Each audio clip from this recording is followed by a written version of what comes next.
Polisi telah menetapkan status baru bagi AG, teman perempuan Mario Dandi Satrio, tersangka kasus penganiayaan terhadap Kristalino David Ozora. AG yang semula berstatus sebagai saksi anak atau anak yang berhadapan dengan hukum, kini berubah menjadi anak yang berkonflik dengan hukum atau pelaku anak. Dirkrimum Polda Metro Jaya Kombes Hengki Haryadi dalam konferensi pers di Polda Metro Jaya, Jakarta, Kamis 2 Maret 2023, menyebut peningkatan status AG dalam kasus Mario Dandi ini didasari atas temuan fakta-fakta dan alat bukti yang cukup. Peningkatan status AG ini dilakukan setelah polisi gelar perkara dengan melibatkan sejumlah ahli.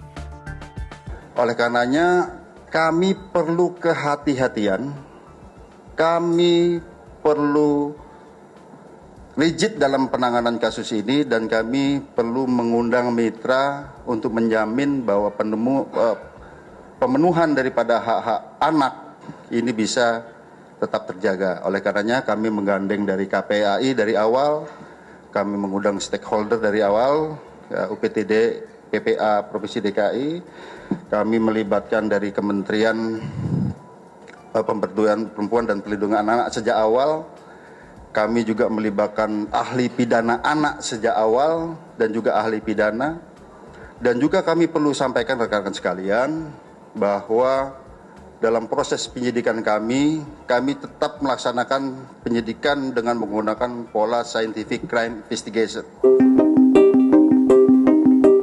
Pakar Hukum Pidana Universitas Al-Azhar Indonesia Suparji Ahmad menyebut AG yang usianya di bawah usia dewasa kurang dari 18 tahun pada dasarnya dapat ditahan namun tidak dalam waktu yang lama. Penahanannya pun harus ditempatkan di Lembaga Penempatan Anak Sementara atau Lembaga Penyelenggaraan Kesejahteraan Sosial setempat dengan tetap memenuhi dan memperhatikan kebutuhan jasmani dan rohani pelaku.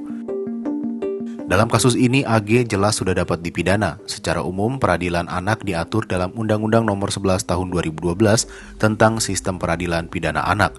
Dalam undang-undang ini disebut anak yang berkonflik dengan hukum adalah anak yang telah berusia 12 tahun tetapi belum berusia 18 tahun yang diduga melakukan tindak pidana. Pada undang-undang tersebut juga dijelaskan bahwa dalam sistem peradilan pidana anak wajib mengutamakan pendekatan keadilan restoratif atau restoratif justice, yakni penyelesaian perkara tindak pidana dengan melibatkan pelaku, korban, keluarga pelaku atau korban, dan pihak lain terkait untuk bersama-sama mencari penyelesaian yang adil dengan menekankan pemulihan kembali pada keadaan semula dan bukan pembalasan. Selain itu, dalam sistem peradilan pidana anak wajib mengupayakan diversi, yakni proses pengalihan penyelesaian perkara pidana anak dari proses peradilan ke proses di luar peradilan pidana. Proses ini hanya bisa ditempuh jika korban atau keluarga korban sepakat tidak melanjutkan persoalan lebih jauh ke ranah hukum. Tujuannya menghindarkan anak dari perampasan kemerdekaan, juga mendorong masyarakat untuk berpartisipasi dan menanamkan rasa tanggung jawab kepada anak. Melalui diversi, bukan hanya korban dan pelaku saja yang dilibatkan, melainkan masyarakat serta pihak pengadilan juga turut berkontribusi. Namun, jika proses diversi tidak menghasilkan kesepakatan antara korban dan pelaku, maka proses peradilan pidana anak akan dilanjutkan.